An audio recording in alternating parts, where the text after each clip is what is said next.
Okay. Good evening, everyone.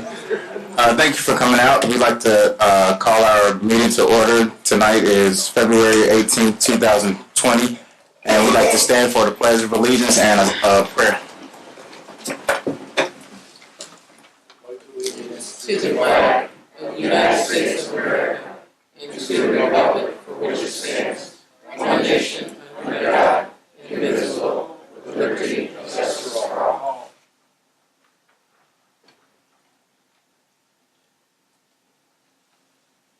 Thank you. Ms. Nyla on the roll call. Mr. Dabney? Present. Mr. Paul Przebolski? Present. Mr. Mack? Present. Mr. Fitzpatrick? Present. Ms. Tillman? Present. Mr. Simmons? Present. Ms. Deitch? Present. Mr. Don Przebolski? Present. And Mr. Stemley? Present. We have 9 present and no one absent. All right, we have a quorum. Approval of the minutes of our February 4th, 2020 meeting. Has everyone had a chance to review the minutes? I motion that we approve the minutes. Second. We have a motion made by Councilman Don Przebolski and second by Councilman Paul Przebolski to approve the minutes. All those in favor signify by saying aye. Aye. Any opposed? Okay, the minutes are approved. Reports of standing committees.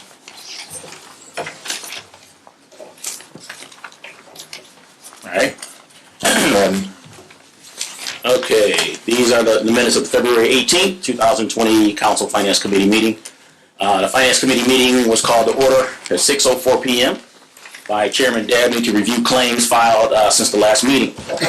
Committee members Tillman and Paul Przebolski were present, as well as council members Simmons, Fitzpatrick, and Don Przebolski.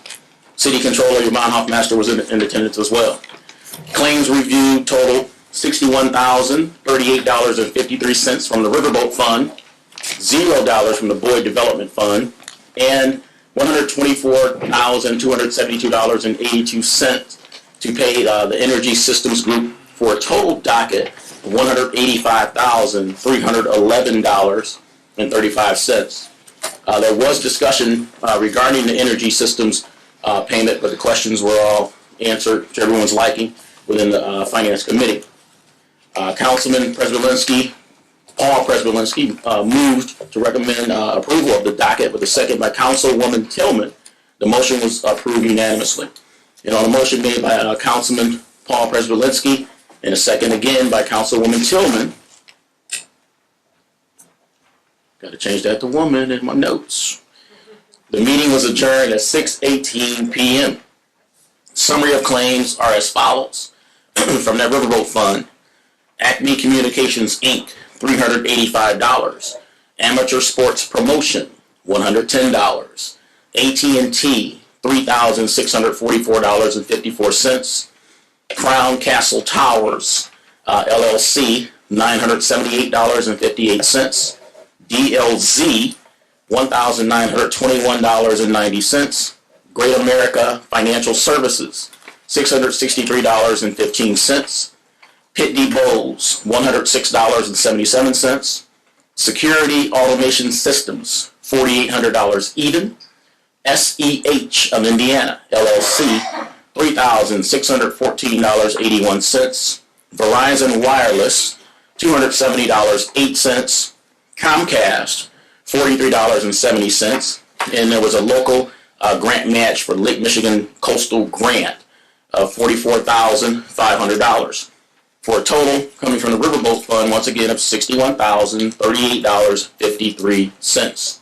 And as I stated, $0 from the Boyd Development Fund and $124,272.82 payment from the Energy Systems Group for a total claims docket of $185,311.35. And that concludes tonight's Finance Committee minutes. Thank you, Councilman. Going forward, will it be possible to have a description of what each line item is going for versus who it's just paid out to, just for transparency? It's not too much trouble. Thank you. On our claims docket, Fund 2042 Riverboat Claims, $61,038.53.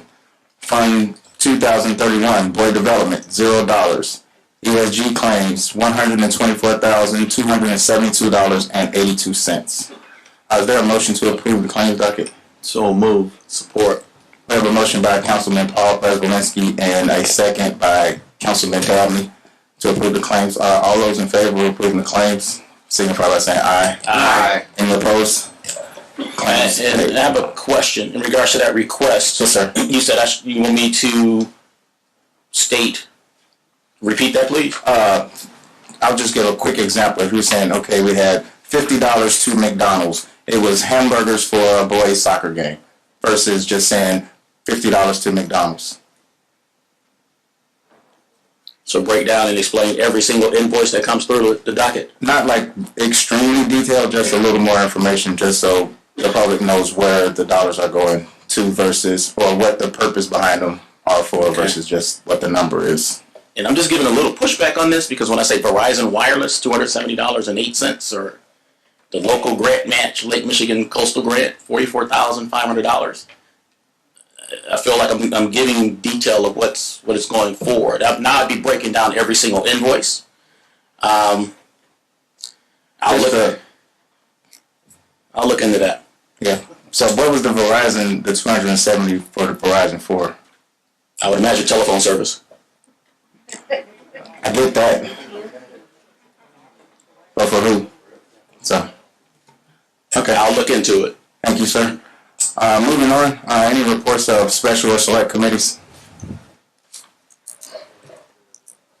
Having none. Any reports of other city officials, city officers, or departments? Okay, none on those reports. Petitions? There are no petitions. Communications? Correspondence was received in the clerk's office on February 10th from DLZ for their weekly activity reports for their energy ESG project. Correspondence was received in the clerk's office on February 6th from Pastor Carnes representing Hope regarding the reappointment of Miss Felicia Kelly to the Commission of Social Status of African American Males. Correspondence was also received on the 10th of February from Beatrice Perry representing the Minority Health Partner of LaPorte County regarding the reappointment of Miss Albertine Allen to the Social Status of African American Males Commission. Correspondence was received on the 10th from Reverend Ashley representing Northwestern Indiana Minister Conference regarding their appointment of Pastor Jay Williams to the Commission of Social Status of African American Males. On February 11th, correspondence was received from Attorney Meyer regarding NICD South Shore Line Railroad Double Track Northwest Indiana project. Thank you, Ms. Nyla. Mr. President, point of order, please. Under reports of other city officers and departments, Yes. on my agenda, it says Jim Arnold update on Nicky Double Track project. Yeah, that was revised. Oh, okay. Thank you. Ms. Nyla, first resolution by title only without objection. A resolution by title only, waiver from the stormwater storage volume requirements contains section 20.071 of the Article 20 Stormwater Management of the Joint Zoning Ordinance and any waiver fee. And this is introduced by Mr. Fitzpatrick and co-sponsored by Ms. Deitch and Mr. Mack. Comments from the author. So I'd like to add that this was I was invited to a meeting called by the mayor and in conjunction with the county departments as well as Ton and Blank and Structure Point to discuss the expansion of the courthouse, and Ms. Winsky and Mr. BG are here to give a little more details on this.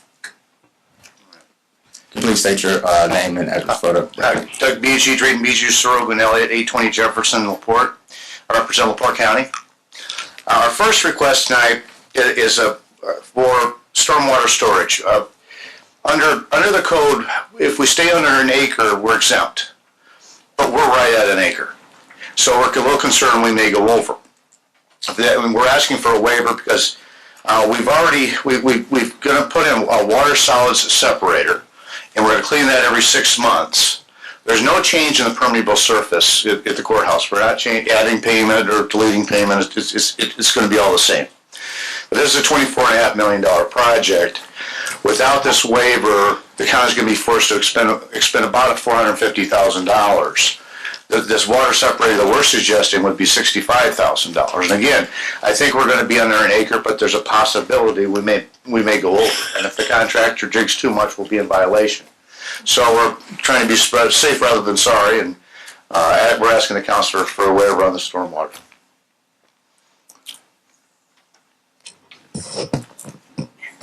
Mr. President. I'm Joey Winsky, 318 Garrettson. I'm also the auditor of LaPorte County and a former member of this council. It's nice to see some of the older council members still here. And kind of makes me a little bit nostalgic not sitting up there anymore, but I know that we're in good hands with all of you, so. Okay. And I just handed out a couple of things. We're just going to stormwater, or you want to do both? Oh, Stormwater. want to do stormwater first? Okay. Okay, thank you. We'll have public comment on this right fast. So are there any public comments on this resolution? Any public comments on this resolution? Having none, are there any council comments?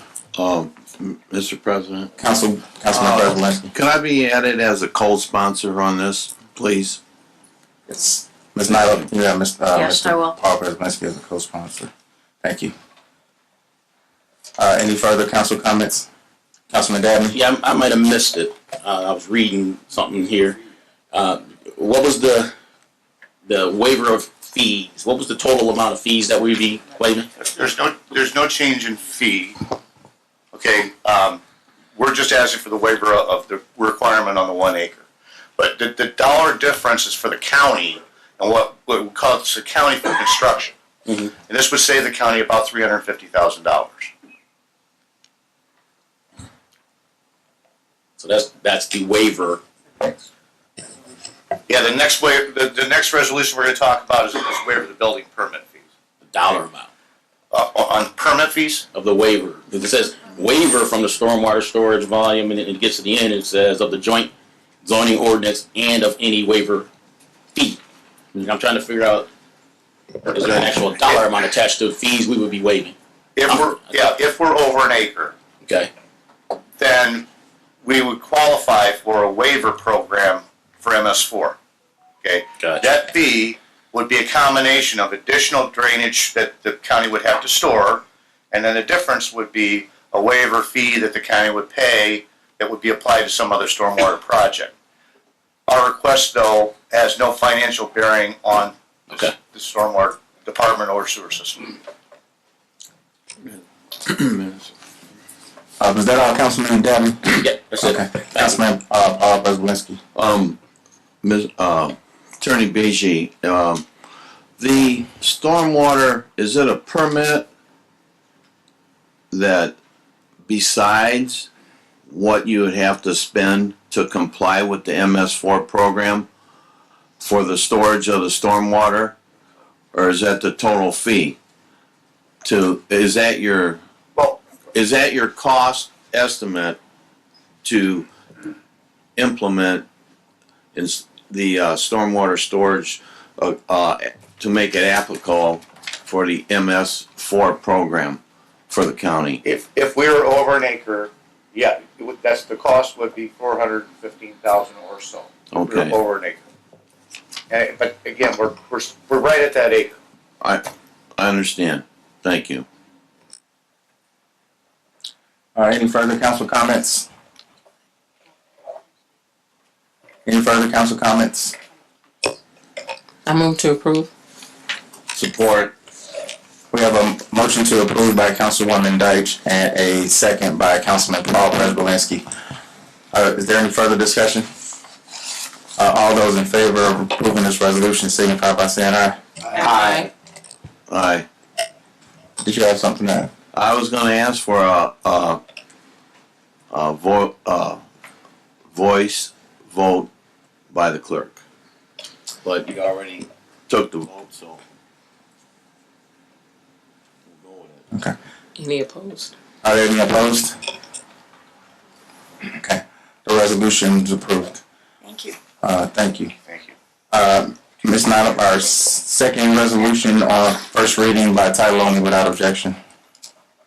A resolution by title only requesting the Michigan City Plan Commission and the Michigan City Planning and Inspection Department to waive building permit and inspection fees for LaPorte County for its courthouse expansion and rehabilitation project in Michigan City. And this is also introduced by Mr. Fitzpatrick, Ms. Deitch, and Mr. Mack. So this is the second part of what was just discussed. So I think that they did a pretty good job of breaking that first part down. So is there anything you want to add to?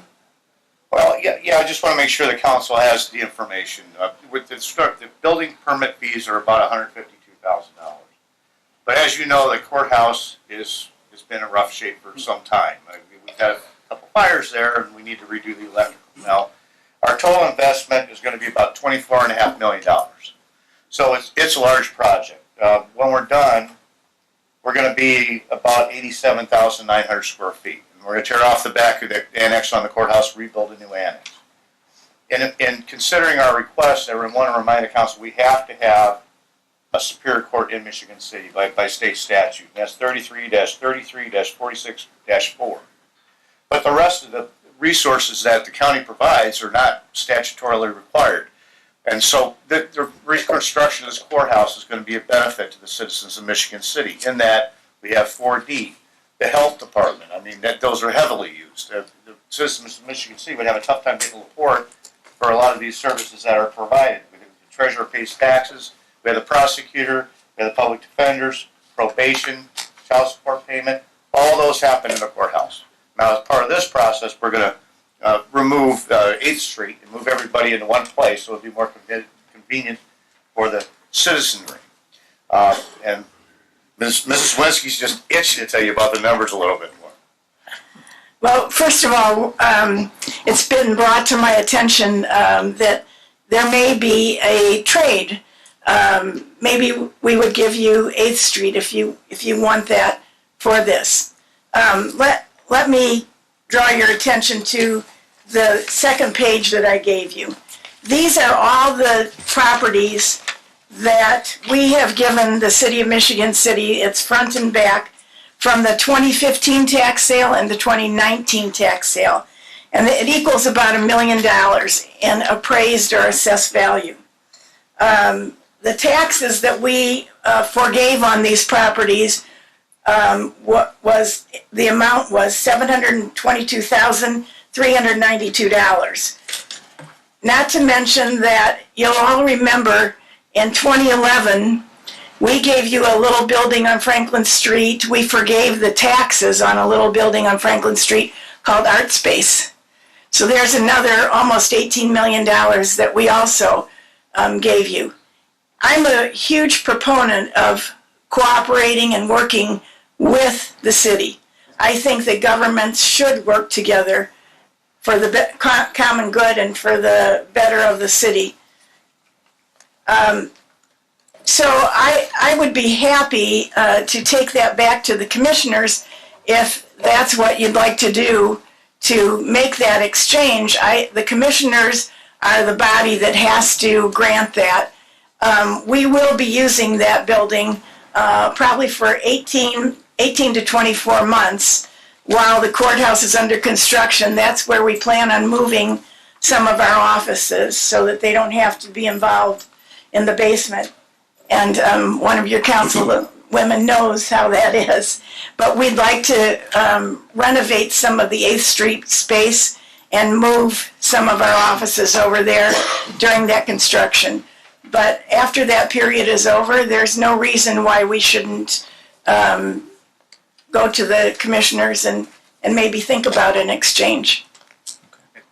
If I can add one more thing. Think about if someone approached this council with a $24.5 million investment and it was a business. I'm betting they'd be asking for some type of tax abatement. So the county's about to invest $24.5 million. And so I just want to I know it's not the same, and we're not asking for an abatement, but it's much less expensive than what a tax abatement would be with a similar investment. Okay, thank you. Is there any public comment on this resolution? Anything public comment? Wayne Perry, Mayor, Michigan City. Mr. President, council members, I've looked at this project in depth. I think this is not only good for Michigan City from a functional point of view, aesthetically, I believe it'll be an anchor to the north end of town. This is good. We need to work together, cooperate in good faith. I think this is a good thing, and I would appreciate if you would consider passing it. I truly believe this is in our interest also. Thank you. Thank you, Mayor Perry. Any further public comment? Is there any further public comment? Any council comments? Mr. President, Councilman Paul Prespolinski. I would also like to be added as a co-sponsor of this resolution, please. Ms. Nyla, can you add Mr. Paul Prespolinski as a co-sponsor, please? And also, I would like to thank Mrs. Winsky for that update of forgiveness of taxes and what the county has done in a cooperative spirit to help Michigan City. I think that it's going to be definitely add to the north end, as the mayor said, but I got to ask you this question. Are you going to move everything out of the basement so people don't have to walk outside the building and Yes. you know, so see, that's Yes. a big plus Yeah, right there. the building will have a new entrance, and it will have a redesigned court system. All the courts will be on one level, and all the support offices will be either on the same level or easily accessible to the public on the first floor. Are there going to be any aesthetics outside on what planting and Yes. can you Yes. describe that at all? It'll, everything will be eco-friendly, first of all, and it will all be native species, so that easier to take care of. Let's say it like that. We'll still have grass. There'll be trees around it, and we will have kind of a reshaped parking lot. We aren't going to lose too many parking spaces, just so the public knows that. But we will try. Our intention is to locate all county offices that are now in Michigan City in that building, so it's a one-stop shop for everyone. So, Okay, sounds good. Thank you for the information. It's good to see you, You're welcome. Mrs. Winsky. thank you. All right. Councilman Simmons. I would also like to be added as a co-sponsor. Ms. Nyla, can you add Councilman Simmons as a sponsor, Yes. please? Thank you. Councilman Stanley. I'm certainly not opposed to waiving the fees. I'm the one that brought it up several months ago about a proposal agreement with the city and the county in waiving the fees, in which the city would take over the ownership of the H Street complex when the Michigan City Courthouse expansion was completed. The city then can make it into a co-working space for the Michigan City Economic Development, which will be looking for a spot themselves here shortly, and other non-for-profit entities of Michigan City. I've been stressing the fact that Michigan City needs an entrepreneur center, incubator, or a makerspace center to help support small business opportunities, in which the rest or the remaining of the building can be used for. The city then, in return, could lease the building for a small fee or give the building to Michigan City Economic Development or a non-for-profit, which will run the building and the operation and maintain it. This is not a new concept, has been proven to work in other communities. And it gives small businesses, non-for-profits, entrepreneurs, critical resources and needs to create, launch, and grow their business. Thank you, Councilman. Councilwoman Taylor. Thank you. Ms. Winsky, I just have a couple of questions. One is, when will this take place? And I'm asking this question because I, too, I'm a county employee, and I work in the 40 child support office in the basement of the courthouse, and it is something that is long overdue. We've had water damage. We have alleged mold issues. I've been enduring that for almost 29 years now, so I'm happy to see that they're finally taking the initiative to relocate us and to expand the Superior Courthouse. But this is something that has been talked about for years. I would like to know, when will they break ground?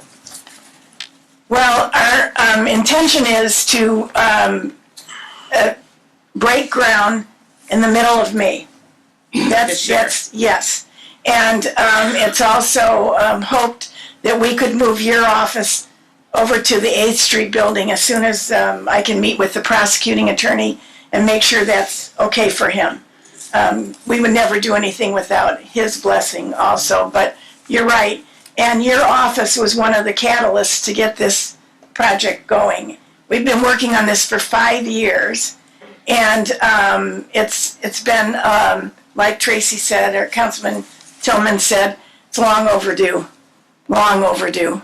We've had, like Mr. Bijou said, we've had a couple of fires there, and we have to be in Michigan City. Superior 1 has to be located in Michigan City. So for the sake of the residents and the convenience for the residents, we decided to take this on.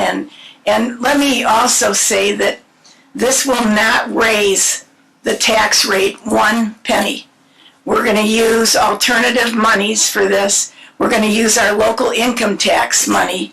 The county gets about $5 million a year from that, and we have allocated up to $2 million a year for our payments on this.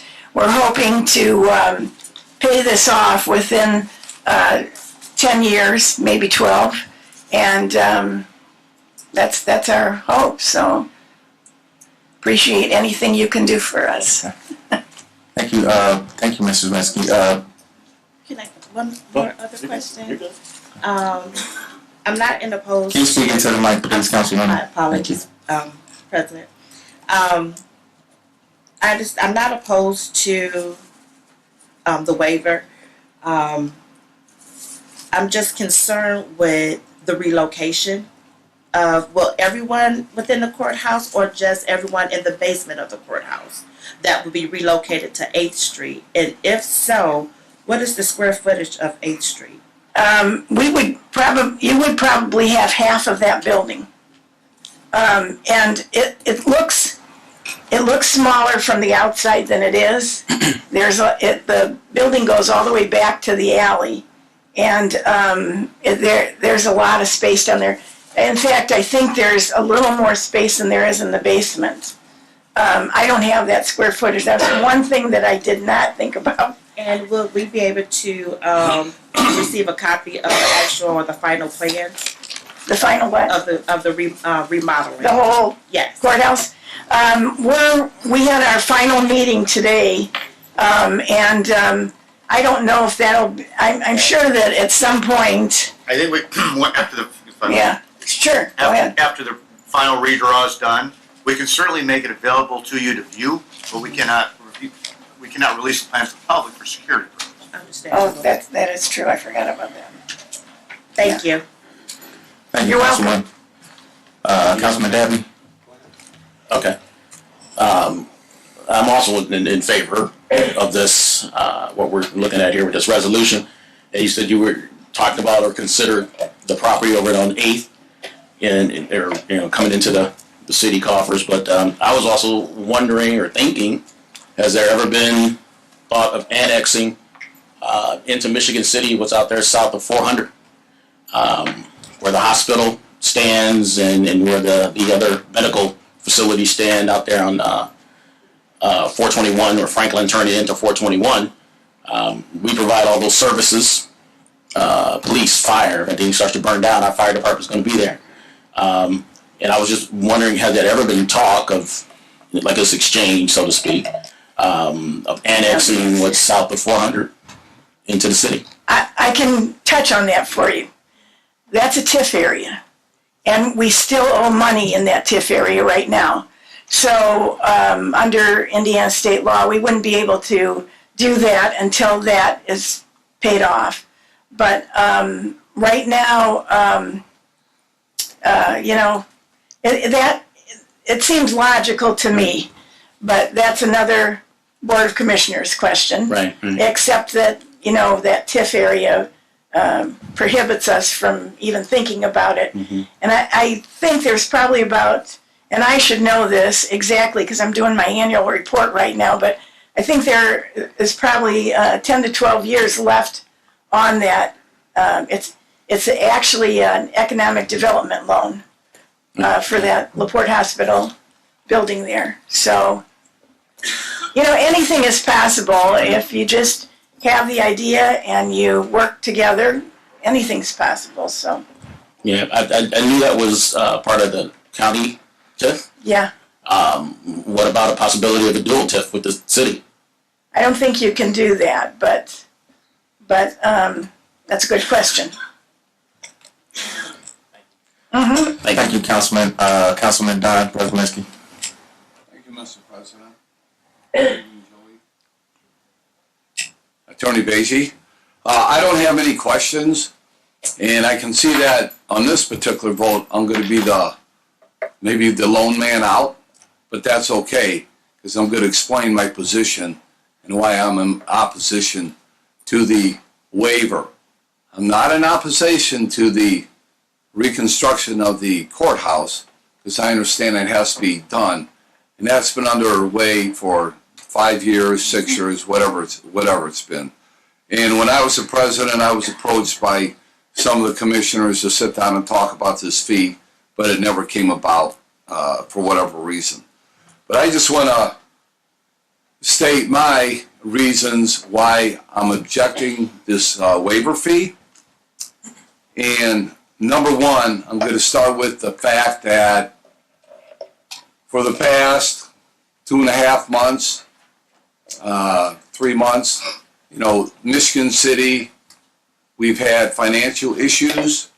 And there's been big talk about the $3.4 or $3.6 million that we had to take out of the riverboat, and the city was in a uproar, and council members were getting emails about what's going on, who's taking care of the city, don't you people watch the money, does anybody know what's going on?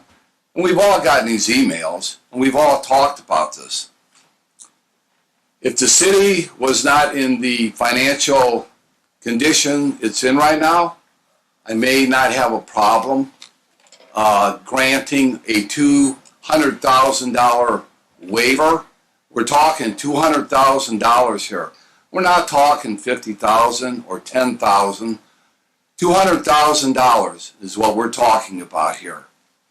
And to give you an example, and what could be done with that $200,000, I'm not going to bore you with a lot of facts and figures, but take, for example, every councilman always complains about he doesn't get enough sidewalks done in his particular ward, or I'm not going to vote on this particular ordinance because it was $45,000 to match a grant for a Potawatomi statue that the Art Commission wanted to work with. So some of the council members said, no, I'm not going to vote for that because we need sidewalks. We don't need a statue in town. But yet, there's co-sponsors on here, and the author of the amendment, they're saying, take the $200,000, but I don't hear anybody saying anything about sidewalks or streets or anything like that. So what could be done with $200,000 in sidewalks in Michigan City? And possibly maybe your sidewalk in front of your house is in bad condition. Or possibly you don't even have a sidewalk in the front of your house and you want a sidewalk. Well, according to the consultant that works for the city, if there was a street and sidewalks 400 feet, a 400-foot block, which is approximately, let's say, 1.5 city blocks, or almost 2, for example.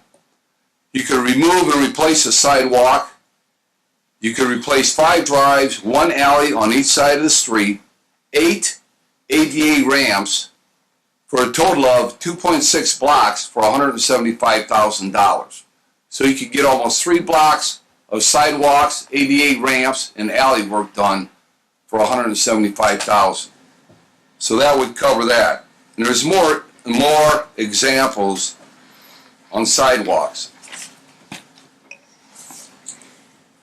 During the campaign, during this past campaign we just got done with, many of us, we all campaigned, and we're sitting up here, but I remember specifically candidates saying, and candidates that aren't sitting up here, that the city workers, park department workers, vector control workers, workers in City Hall that are making $8.50 an hour, but we can't keep them because we don't have the funding to pay these people.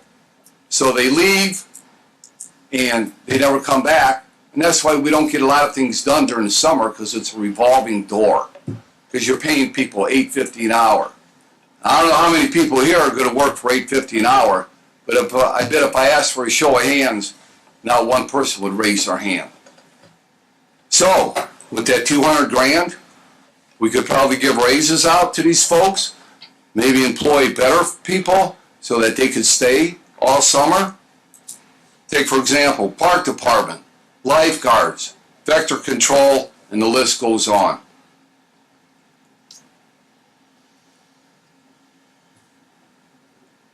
And the council, for the past couple of years, has been campaigning to get money for trees, to plant trees in Michigan City. We finally got it, but it's not enough. We got $50,000, but we need more. That money could come out of this. And it is just difficult for myself, knowing the condition of the city budget and how the city administration is going through it right now to find every penny that we can spend and to cut every contract that possibly we don't need, that one week I can tell the city public that we're in bad shape, but then the next week at a city council meeting, I'm giving away $200,000. That kind of contradicts what your philosophy is and what you're saying. And I don't find that being very responsive. And I also serve to liaison to the Human Rights Commission. And the other council members up here, we all serve as liaison to different commissions that we have. And take, for example, I'm also on a liaison to the Art Commission. So the commissions, they have to go out and fundraise so they can have scholarship programs. They have to go out and sell raffle tickets. They have to go out and have painting festivities to get people to come in. So you got to go out and take time from the commission to raise money. When some of that money could be divvied up to every commission and make that a little bit less stressful instead of worrying about raising money, so your commission would do something good for the city. And correct me if I'm wrong, Mrs. Winsky, with our conversation we had, so if this waiver wouldn't go through, the effect that it would have on each property owner, not taxpayer in the county, but property owner, I believe you said it would cost each property owner $2. Is that correct? Probably a little less. A little less. The exact amount is $152,000. That's what the permit fees are. Well, I have $200,000 on mine. Okay. Well, that may have combined something. What is that, Mr. Myers? Can you explain that? What that combines in? No, the $200,000 calculated. The $200,000 was calculated by the planning department building fee of $196,032, electrical permit fee of $400, plumbing permit fee $800 to $1,000, HVAC fee of $1,800 to $2,000, all of which is contained in an email that was forwarded to all the council members. All right, thank you, Okay. Mr. Myers. Our estimate that we were given was 152,000. Okay, thank you. Thank you, Councilman. I'm not done yet. Your time has expired. Councilwoman Deitch. What is it? Point of order? Point of order? What's my time? 3 minutes. What? Your time is 3 minutes, but you've gone 3 minutes? over. Yes, you've gone far over that. I It's have not a over point that. to make. Well, you didn't make it in the time allotted per the rules. Thank you, Councilwoman Deitch. I don't disagree with Councilman Przybylski on a lot of these things, but one thing I will say is that I do think it's important that we have that location there. We're not taking this money from the Riverboat Fund or taking it from any fund here from operating. It's a fee that we're waiving, so I move to approve. I have a motion to approve by Councilwoman Deitch. Second. Second by Councilman Mack. Ms. Nyla, on the vote, please. Can we have a roll call? Mr. Simmons? Aye. Mr. Stemley? Aye.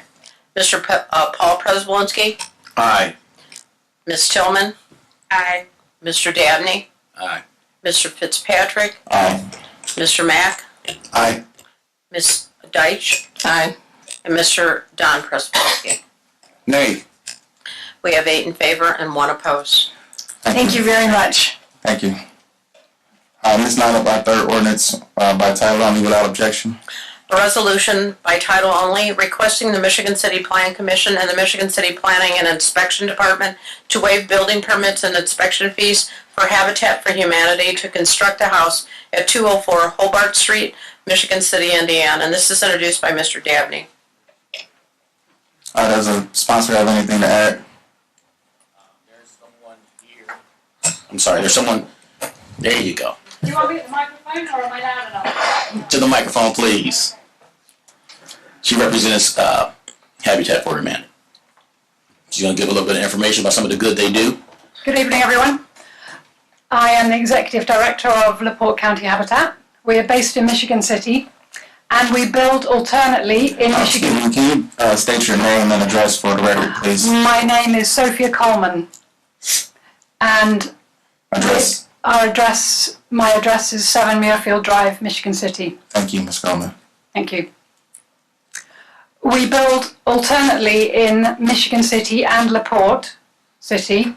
This year we're building on 208 Hobart Street currently, and we're planning a new build on 204 Hobart Street right next to it.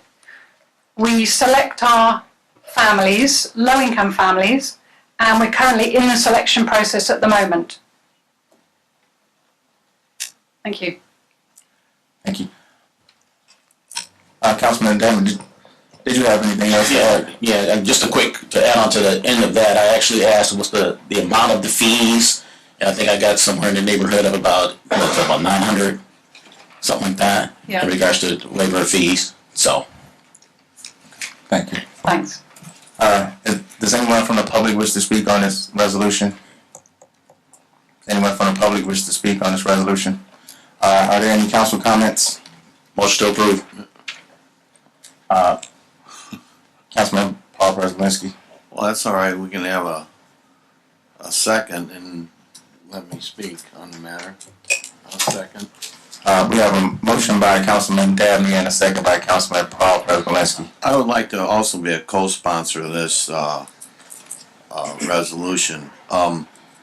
That also speaking to this resolution, this is not unusual. When I was on the council before, we did this many times on homes that were built in Michigan City for Habitat for Humanity. I think that organization does a lot of good. And do we have an amount on how much, or estimate on a guesstimate on what the fee?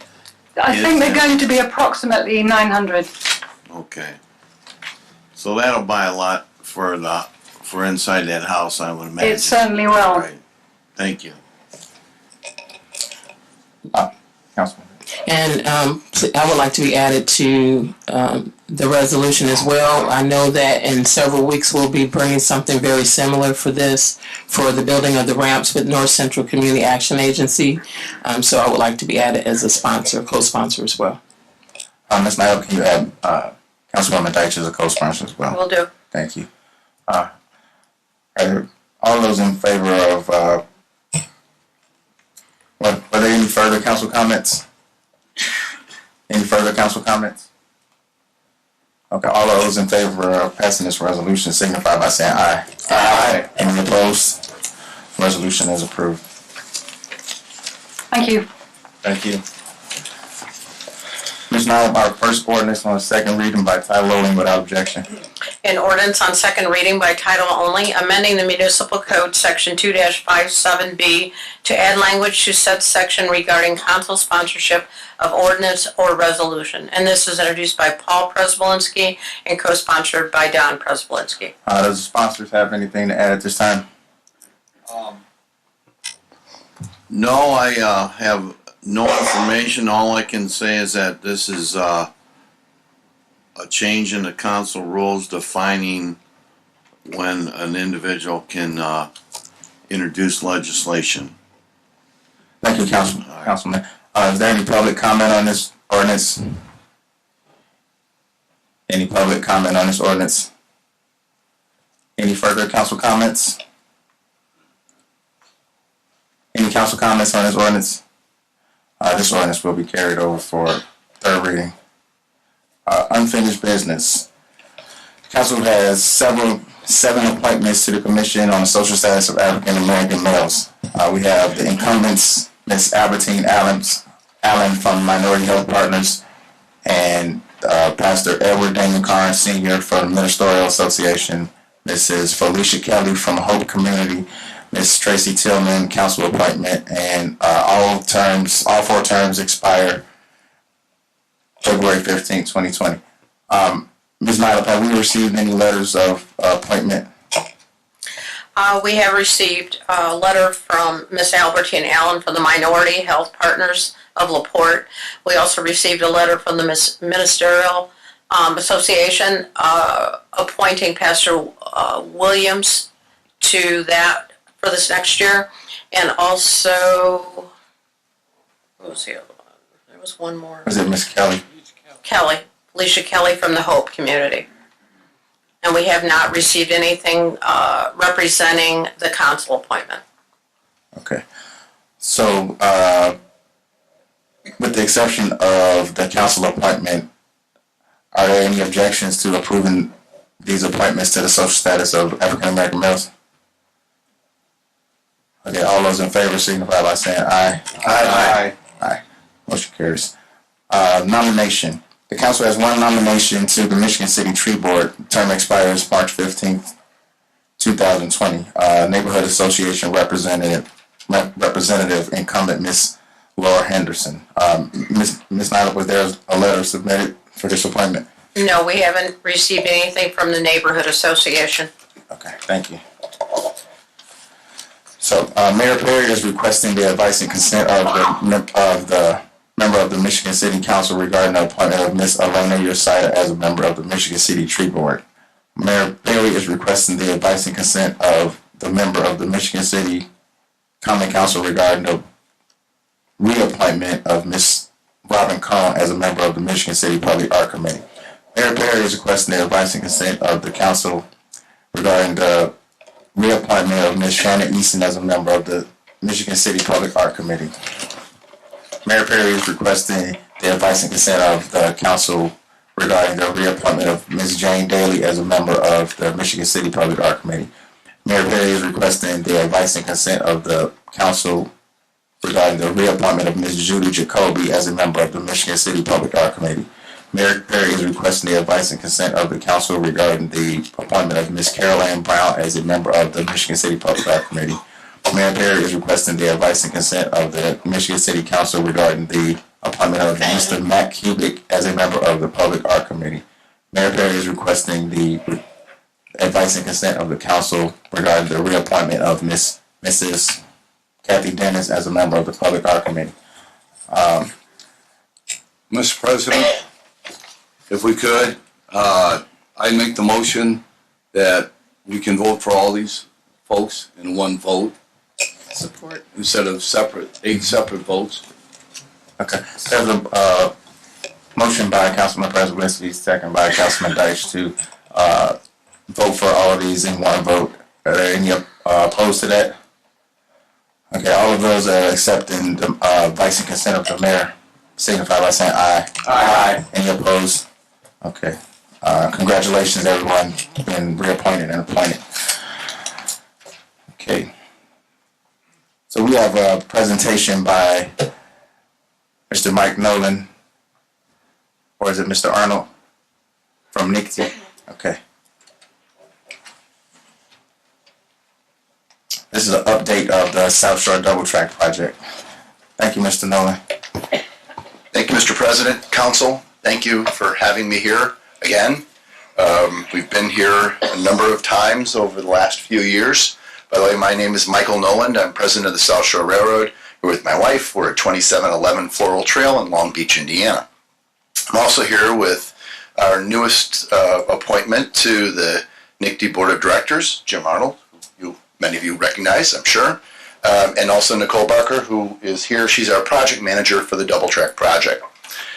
Just a brief history, and I'm going to keep this brief because we'll talk about a meeting that's going to be held next week.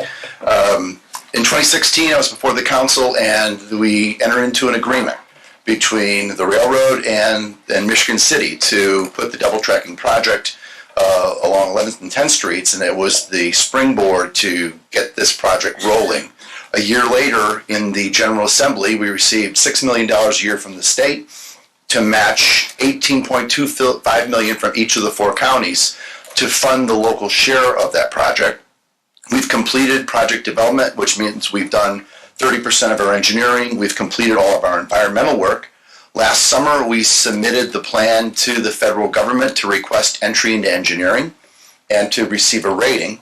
And at the same time, we received an additional $205 million from the General Assembly to be available to support both the Double Track and Westlake projects, because the federal government decided that instead of it being a 50-50 share project, the federal government decided that they wanted to go in for 38%, and so the state needed to come in at 62%, and the state stepped up with those additional project funds.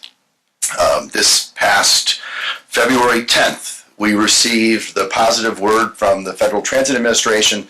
The Double Track project was entered into the engineering phase of their grant process. We also received a medium-high rating at that time. Double Track is now one of 6 projects across the country that's in the engineering phase of the FTA's program. One of the other projects is Westlake. So Indiana has 2 of the 6 projects across the country that's in the engineering phase. I met with the head of the FTA, Acting Administrator Jane Williams, last week in Washington.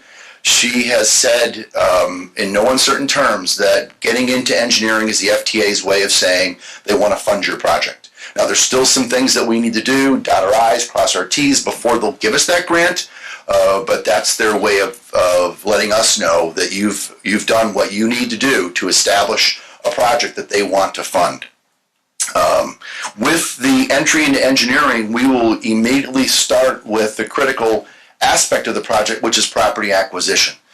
We need to acquire the property and to perform utility relocation so that when we're ready for construction, which is projected for next May, we can turn the project over to a contractor and they can begin to build immediately. So we will be starting project or property acquisition here in Michigan City. We have some properties that we need to acquire in Portage and in the Miller community of Gary so that we can be ready for construction. To support that project, we have a firm, BLN, Beam, Longus & Neff, who is handling property acquisition for us. They're contacting all the affected property owners, renters, business owners, and so there's going to be an open house meeting here at the, I think, in the EOC room on March 3rd. So we'll have people available to give an overview of that process to those affected property owners, and then the process to start the appraisals, perform the phase 1 environmentals, and then make the offers and provide the relocation assistance will be up and running and heading towards completion within the next year. We're working right now also on final design. We completed 30% of the engineering last year. We're going to take it up to 100%, but before we get there, we're going to have an open house, 3 open houses, but the one in Michigan City is going to be on Wednesday, June 10th, and we'll publish all this as well, but I wanted to let the council know that we're going to have an open house where we will show the community the various plans for what the project is going to look like on 11th Street and 10th Street, what the station is going to look like, at least at the 60% design, so we can start to get some feedback and some input, and we'll certainly share those plans in advance with the council and with the city as well. Other than that, we've got a planned, I think there's a workshop coming up, if you wanted to mention that, Mr. President. Yes, so myself and Councilwoman Dykes, we actually had a call with Mr. Nolan, and we've met, I think you've met with almost everyone else on the council at some point or another, but I know that the public still has questions, and there are other council people who still have questions as far as some of the details. So I asked Mr. Nolan to come back next week for a workshop, which will be held on the 26th of February at 6 p.m. in the EOC room here at City Hall. If I'm not mistaken, the time for the March 3rd meeting you're going to have is 1 to 6 p.m. 1 to 6 p.m., that's correct. 1 to 6 p.m. March 3rd. That was for the acquisition portion of that. So, yes, I definitely appreciate that. And I know the public will, have some questions, and we invite everyone to come out to, get your questions answered and get a little more information about the project. Yeah, and it's been several years since we passed that agreement, so I think it'd be important for all of us to go and look at it again, understand what's coming up. There's a lot of things that Michigan City needs to do and that the railroad needs to do, and so I think that'll be a great opportunity for us. But we're really excited to be at this point in time. The project is moving forward, and we are looking forward to partnering with Michigan City and bringing this great project to conclusion. Thank you. We'll let for public comment. Okay, thank you, Mr. Nolan. Thank you. When we get public comment, there may be a couple questions for you, so if you don't mind sticking around a little bit. Okay. So we have new business. FYI, the council has one appointment to the Michigan City or Richmond Corporation expiring March 31st, 2020. The incumbent George Kesmerzak. Have we received any information or appointment from that? No, we haven't received any applications. Okay, thank you. Any comments from the public?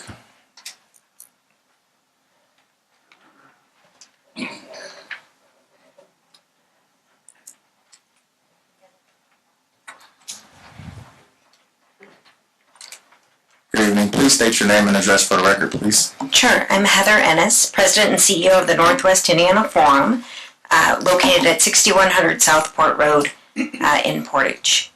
I am coming up here tonight. You should have all gotten an email from us. We're doing an economic development boot camp here on February 27th from 1 to 5 in the EOC room. So it's for elected, appointed officials as well as the general public, just to learn more about economic development and what processes are, learn more about TIF, success stories, different things that different communities are doing all around the region to bring more investment to their communities. So we're doing it 3 times throughout the region, and I just wanted to make sure that you all were aware that we're doing it here on the 27th from 1 to 5, and we'd love for all of you to attend. Okay, thank you, Ms. Ennis. Ennis. Okay, thank you. Anyone else from the public wish to speak? Kathy Stransky, 223 East Park Ave. Hey, I appreciated tonight having the screen with the amendments and so on that you were working on so that you could read along with what the conversation was. That was a nice add. Thank you. You're welcome. Thank you. Anyone from the public wish to speak? Tommy Kolovic, 1316 Ohio Street. I just seen on the web today that they're going to have another commissioner's deed sale on March 12th. Most of the properties start bidding at $100, so there's a lot of good properties around Michigan City. If anybody, you hear a lot about the affordable housing issues and whatnot. So here's your opportunity to get yourself a nice property or a home that you can fix up or build upon. I really like the gentleman from NICD, his presentation. I'd like to see the Venture car machines put in all the South Shore stations. That's somewhat of a safety issue. I make a lot of trips to Chicago to attend my various events, and I always say people don't frequently ride the train to Chicago. When they get to Chicago, they got to reach into their wallet and get their money to refuel their buy a Venture car to ride the L trains and CTA buses, and they're often accosted by, Mr. Simmons, you used to be the police chief, you should understand those behaviors. So that's one thing I'd like. Another thing is, too many times when you get to Millennium Station in Chicago, when we get these federal dollars, I need to throw some toward the RTA. The elevator is constantly in the state, it needs to be condemned. Too many times, the elderly and disabled either have to get off of a different stop or they have to find an elevator because they can't get up and down at Michigan and Randolph. Okay. Another thing, we just had a girls basketball team win a regional in South Central and Union Mills. I want to congratulate. This is our fourth in a row that we've had a LaPorte County team win the regional in girls basketball. We had Marquette 3 in a row. Now we've had South Central. We have a young man, Jamie Hodges. He's only 97 points away now from setting the all-time Michigan City high school record for the scoring record for a single season for a freshman. So we want to root him on in his quest to accomplish that feat, as well as the team making a deep run in the tournament. And that's all I can think of for now, and I wish you all a good evening, Michigan City. Thank you very much. Appreciate it. Any other council public comments?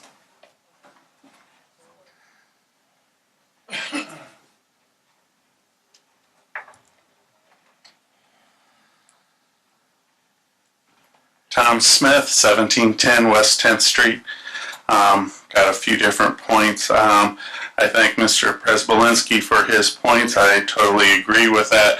I'm also shocked that he was cut down to a 3-minute limit. I thought this was a time when we would hear, or 5 minutes limits. I think it's a time we're supposed to hear from our council people. So I was disappointed in hearing him being cut off on that. I'd like to talk about this double track thing going in. Mr. Presbolinski was talking about how far $250,000 would go. I'd like to see how far $12 million would go to other things.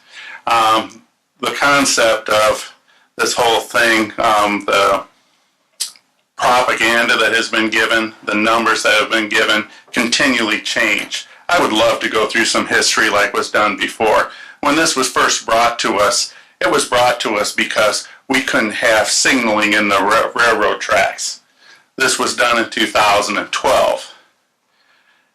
It also was going to be $290 million to do this. And now this has gone on from 2012 to 2000, and I see numbers of 2024. So, it's been going on for 12 years. And say, well, what does that matter? Well, I'll tell you what matters, because they've been telling people that you look at the houses along the route here, and they have not been maintained. Why have they not been maintained? Why put a roof on a house that's going to be condemned?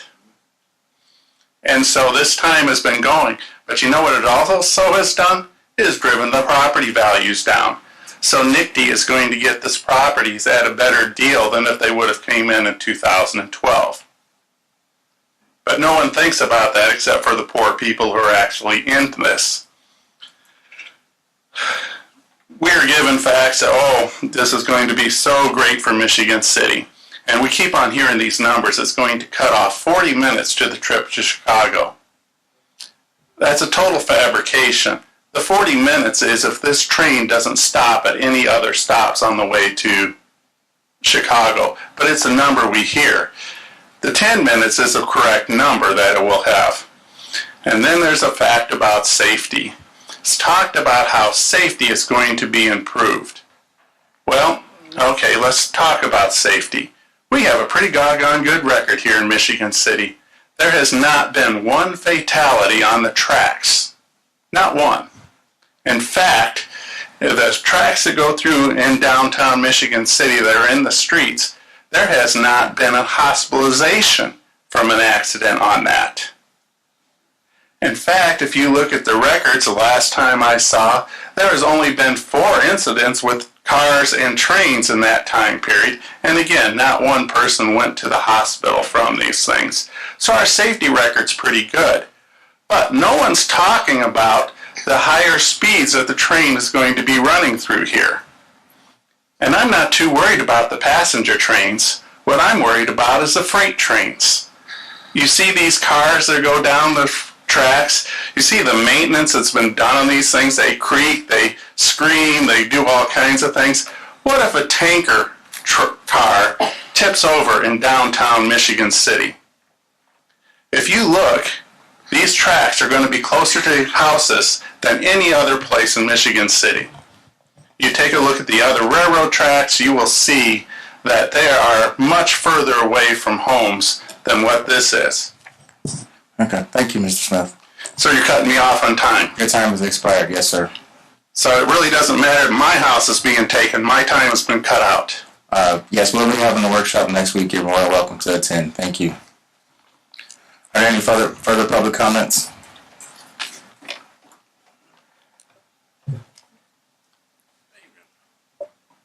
My name's Ernie Hallahan, 302 Gladys Street, Michigan City. With the project on the courthouse, I'm hoping they do something about the parking there, because this past year I was called for jury duty there, and biggest majority of the spots are reserved, and it's hard to find a place to park in there. It's difficult. And with South Shore, I don't know what they're going to do with the old South Shore building, but that's a landmark, really. I remember that as a kid when I was just yay tall. I'd like to see that renovated and opened back up, and hopefully put a bus stop there again for like Greyhound or someone like that, or the bus that goes out to the mall. Instead of there, they could come here instead of all the way out at the mall. Thank you. Thank you, Mr. Hallahan. Are there any further public comments? Any further public comments? Any comments from the mayor? No, thank you, Mr. President. I have no comment. Thank you, sir. Any council comments? Councilman Don Prespolinski. Yeah, I would like to compliment Franciscan Health for their new investment of $20 million that's going to be invested into the old St. Anthony Hospital right in the middle of the Midtown area of Michigan City. So I think that's going to be a fantastic addition. I'm not going into every detail of what they're doing there because I can't remember every detail, but I did read it in the paper, and I know it's going to be worth $20 million, so that's fantastic. And I thank Franciscan Health for that. And I want to thank the Main Street Association for their fantastic job they did again on the Shelf Ice Brew Fest last Saturday.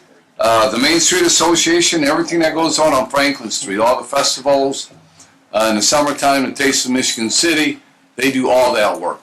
They do all that work, and they do a fantastic job. And the gentleman from the Main Street Association, his name was Justin Post. He was the chairman of the Brew Fest.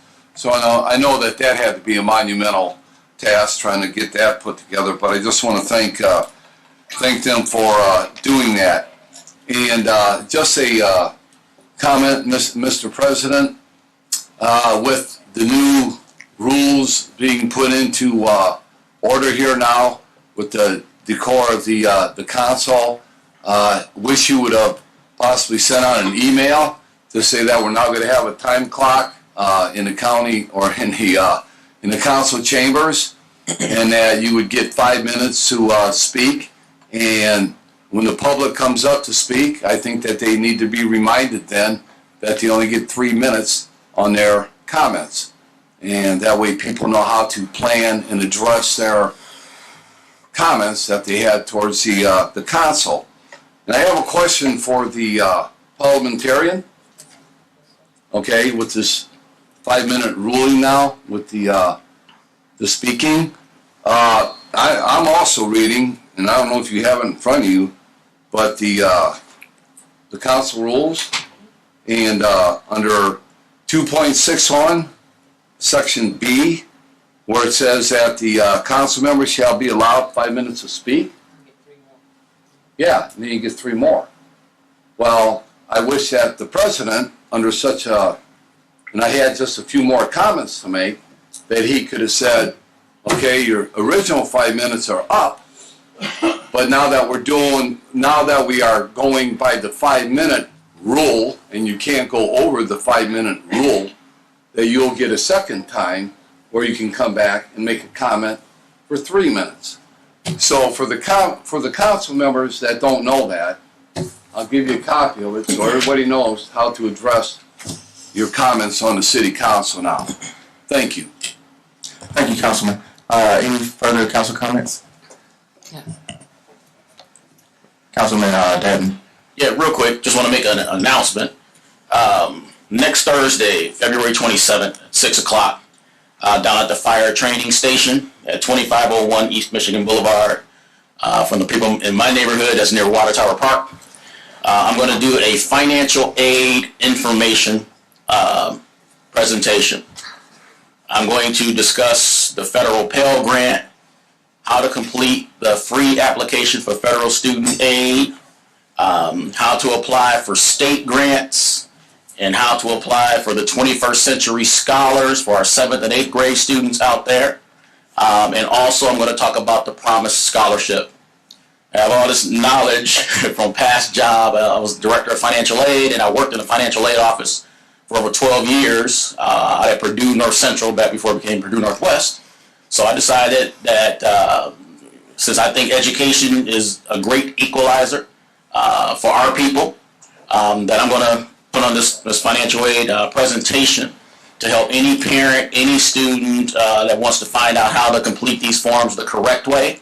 I want people to attain the most amount of grant money and scholarships that they can, so they don't have to take loans in order to pay for college. So I'm going to do a presentation where I'm going to talk about that, and once again, it's going to be next Thursday, the 27th at 6 p.m. at the fire training station. Hope you can attend. Thank you, Councilman. Councilwoman Deitch. Yes, I just want the 2020 Neighborhood Leadership Academy, they extended the deadline to apply to be a part of it to tomorrow. So you can still drop off your forms. If you drop them off at the clerk's office or at the EDC, if you drop them off at the clerk's office, I'll make sure to get them. And that is correct what Councilman Prisbalinski stated in the rules. And I know that for the new council people, we actually kind of went over, they got copies of it. We kind of went through the rules and talked about them. For the new council people, we did that before we started our first council meeting. But it is true that you get 5 minutes the first time, 3 minutes the second time if you want to speak on a matter.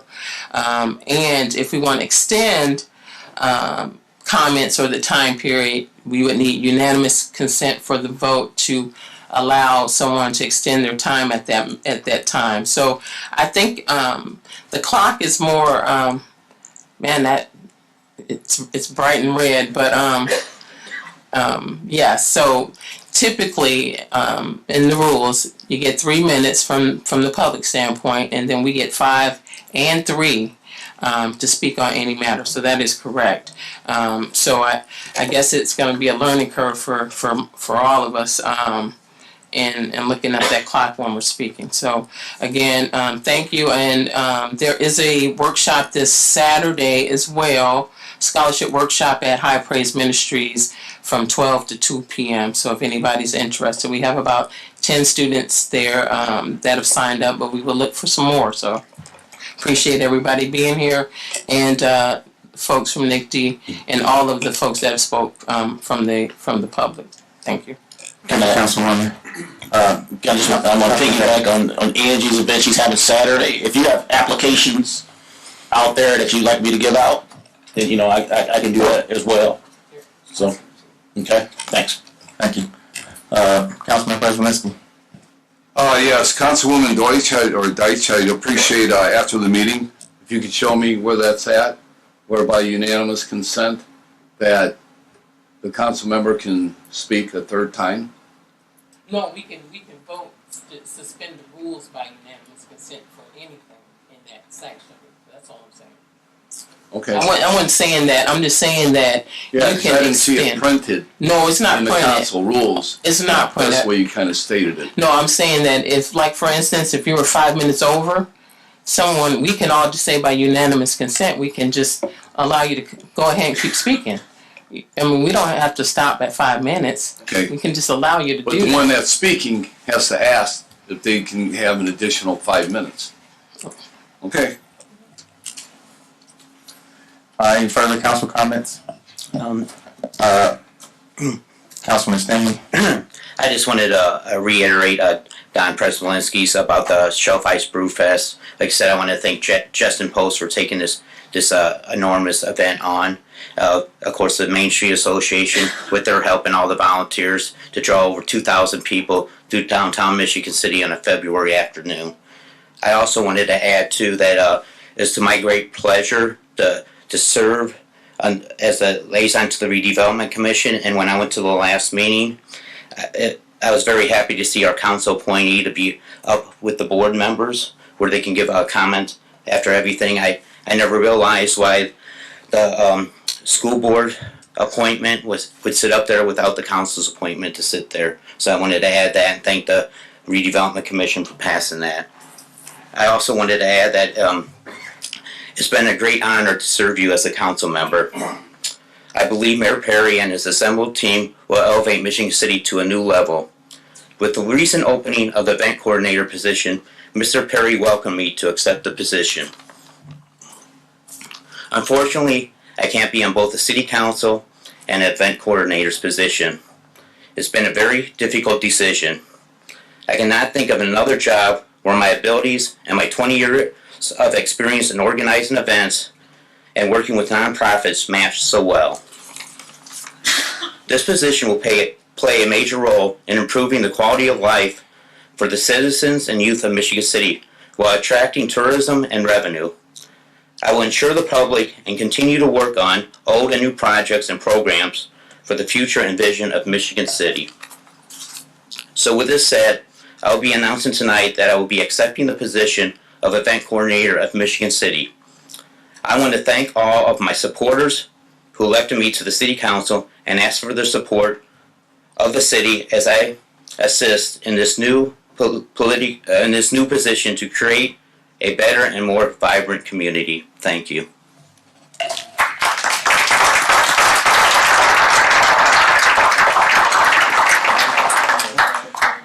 Thank you, Councilman. We appreciate your service and dedication to the city and the valuable input you've given to the council. And I think the next course of action would be to notify the county clerk as well as the chair of the Democratic Party so we can look to having our next council person selected. Thank you. Councilman Paul Prespolinski. I'll yield to Don. Thank you, Councilman Paul Prespolinski. Okay, the rules don't allow for that. I did check that ahead of time, but thank you. Anyway, if I may speak. Yes, sir, Mr. Don Prespolinski. Councilman Simley, it's been a pleasure working with you on the city council and the issues. I think you've done a very professional, and your heart is with Michigan City. I know your heart is with the zoo for sure, and you did a lot of great things, and just want to thank you again, and good luck on your new adventures. And don't be asking the council for too much money, okay? Are there any further council comments? Yeah. You yielded. Hey, I'm just, go ahead. Councilman. you know what? Councilman I'm gonna Hall, we're gonna President get at please. this, okay? Now, in all the years that I served prior to this council, we had a open mic forum, and I believe that's the best way to conduct a public meeting. If somebody's getting out of hand, that you can ask them that their time has expired. If they're making irrational statements, you can ask them to be excused from the meeting. There's all kinds of ways to control debate. But I do believe that a lot of people come to the mic and they get secondary paranoia on what they're saying. And that I don't believe that it's good for the general public to be putting time limits on them, or even the council members.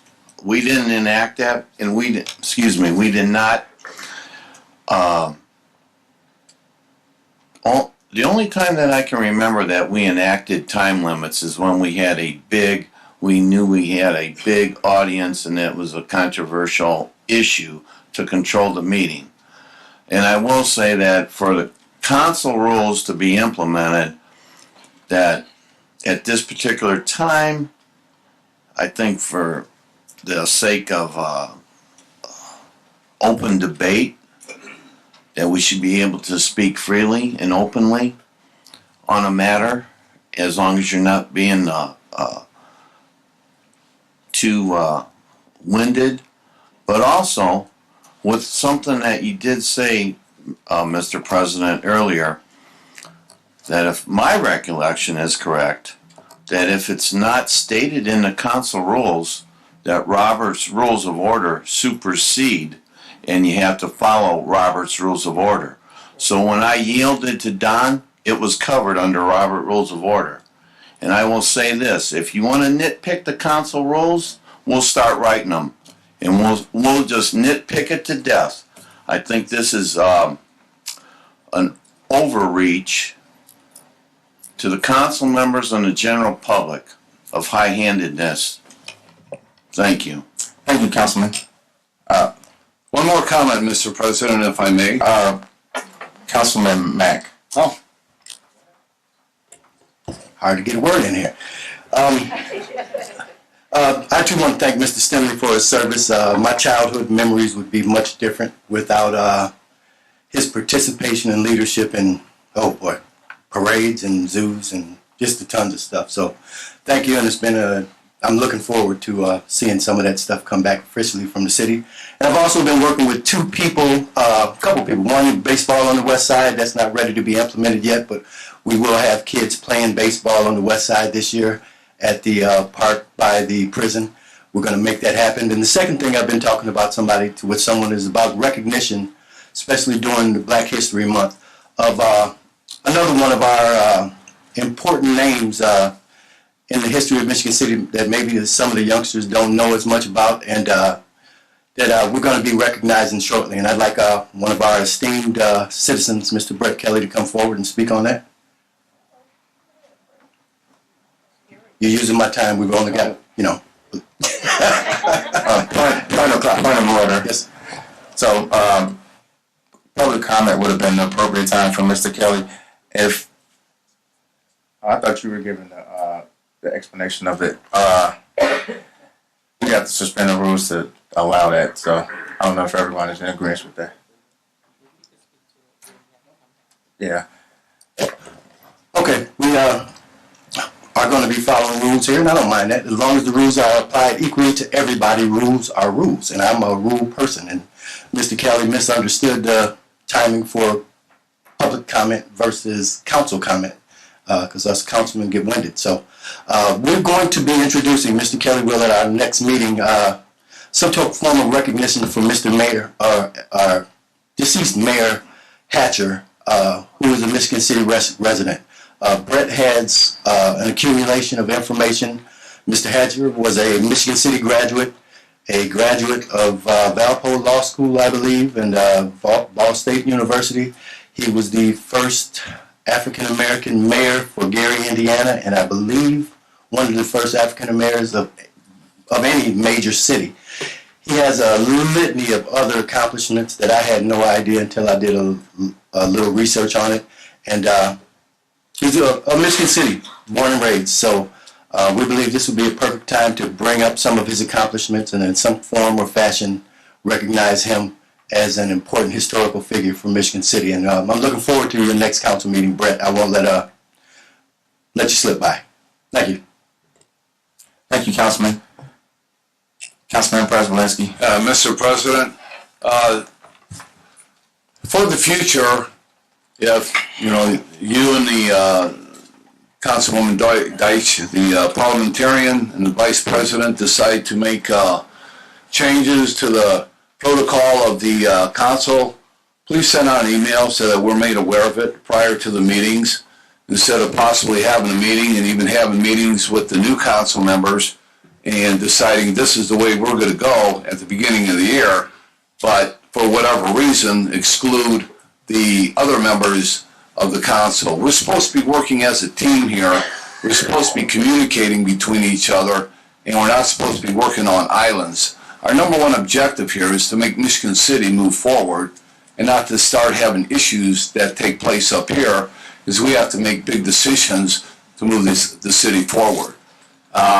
I guess I'll be honest with you, I'm kind of put back by the fact that, meetings have taken place and this is the way we're going to go, and we're going to go with 5 minutes and then 3 minutes for your second discussion. We never talked about that in 2 years that I was a council president. And yeah, there were some long meetings, but there were a lot of people here. And when I was the president, and I didn't hear any pushback from the council members, maybe every once in a while, they'd say, well, maybe we need to limit, but it was always my philosophy, as long as they're being genuine, and they're only going to speak for possibly, 3 to 5 minutes, let them have the opportunity to speak on the subject matter that we're talking about, and not have a pushback and say, okay, you're done. 3 minutes, you're done. Because, there's some very important issues that come up that we're going to deal with, like this double track for one. I mean, we've had very lengthy meetings on that, but to me, that's just part of being on a council and the part of listening to what the public has to say. I don't expect anybody to stand up here for 15 minutes and have a dissertation, but at least, I think 95% of the folks that come and speak in front of the council understand that they have a certain little time frame to get up here and speak and be professional about it. Thank you. Thank you, Councilman. Mr. President. Councilwoman Deitch. Sorry. Just to go back, Councilman Prespolinski, this was before we were on council. This was me with the new people just saying, hey, we need to look over this stuff. It wasn't talking about specifically about time.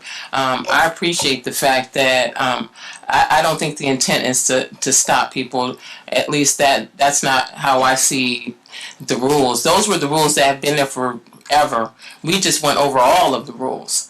And that was what Councilman elect Tracy Tillman, Mr. Mack, and also Mr. Simmons, who hadn't been fully elected. He was appointed, but no one ever went over the rules with him. So I took it upon myself to do that. It wasn't anything that was hidden, but again, by them being new, it was more about just the rules that we have in place, because I noticed at one of the council meetings in December that woman Sharon Carnes kept her rules with her, and she kept bringing them out. So we had copies made specifically about the rules. So we went over them. She talked about the rules when we were talking about the redevelopment commission and some things, and she kept her rules with her. So I keep mine in a binder, and I made sure that they had copies.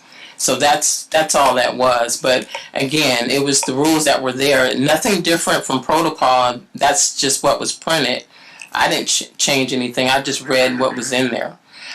So it was no ill intent or anything by that on my part anyway, to to hurt any feelings or change any protocol. That's just what's stated in the rules.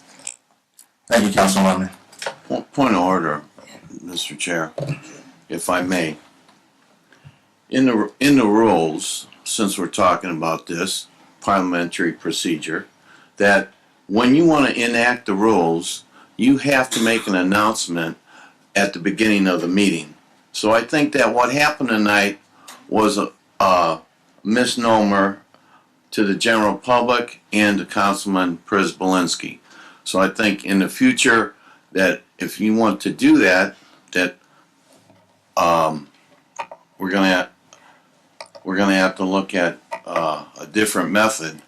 But in all fairness, if you want to go by the rules, and the rules state, because they're stated in there, and I don't believe they've changed, that you have to make that announcement to the general public and to enact the rules.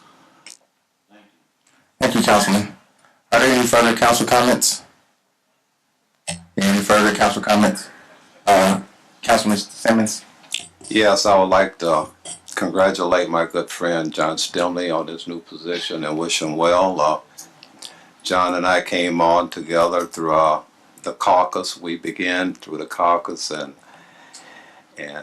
had success in the general election, and now he's leaving us, and I'm gonna miss sitting next to him. Thank you, Councilman. Any further council comments? Any further council comments? So, just for... Oh, wait, this is your last shot, sir. Oh, well, I did have a couple things. Yeah, I did have some comments. So, just for public knowledge, when we said we're all about radical transparency, we meant it. The rules are the rules. These are the rules that multiple council people up here have professed to live by, and we're going to follow them. If it seems a little rigid and it seems as if we're doing something more than what has been done in the past, I can't account to what previous presidents have done as presiding officer of this council, but I think the rules should be followed. And if anyone doesn't have a problem with us following the rules, there is a process to change the rules. They're called amendments to the rules, and we have to vote on it, and 5 people will have to decide that that's the way we're going to go. As far as time and people being able to speak, I'm never going to say someone can't speak or express themselves, but we're trying to encourage efficiency, and this will encourage people to be prepared. If they know that they have a point to make and they have 3 minutes to make it, they'll also do the homework it takes to make sure that they articulate that in the 3 minutes. And as far as the council people, we can sit here and go back and forth about the rules, and there's a process to suspend the rules at any given time. It takes 9 people to say yes, though.